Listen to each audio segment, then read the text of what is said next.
الشغل مش كل حد ينفع يبقى قائد، ومش كل حد لطيف ينفع يدير. وأوقات اللي بيصنع الفرق بيكون ساكت بس شغله بيتكلم.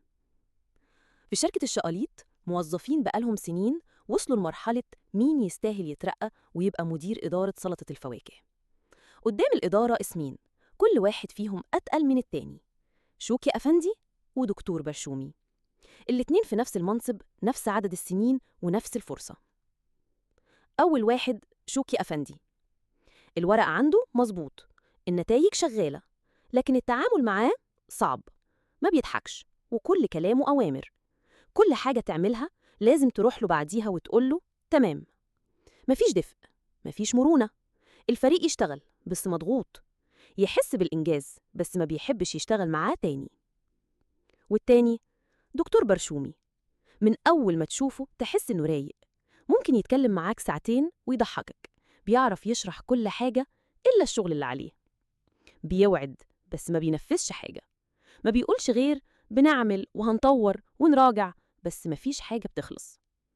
الإدارة قررت تقيم الأداء فعلياً، مش بس أرقام، لكن تأثير وقيادة وتحمل مسؤولية. بدأ التقييم، اجتماعات وتقارير وتعامل مع الفريق. ومع أول أزمة حقيقية شوكي أفندي انفجر والبرشومي اختفى. واحد ما استحملش الضغط والتاني ما استحملش المسؤولية. وفي عز الزنقة ظهر أستاذ أناناس، كان أول واحد دخل يشوف مين محتاج إيه، قسم المهام بهدوء، طمن الناس وابتدى يشتغل معاهم مش فوقيهم. حل المشكلة وخلى الفريق يحس إنه مش لوحده. أستاذ أناناس كان شغال معاهم في نفس القسم، ما طلبش ترقية، ما دخلش سباق، بس كان بيعمل فرق. بيعرف يشتغل ويخلي الناس تشتغل، بيسمع وبيفكر قبل ما يتكلم، بياخد موقف بس من غير ما يكسر حد، وبيخلي الفريق يحس إنه شريك مش آلة. الإدارة شافته وشافت تأثيره وقررت بمنتهى البساطة: اللي يستاهل الترقية مش اللي متفوق على الورق ولا اللي بيعرف يتكلم في الاجتماعات، اللي يستاهل هو اللي عمل فرق فعلا.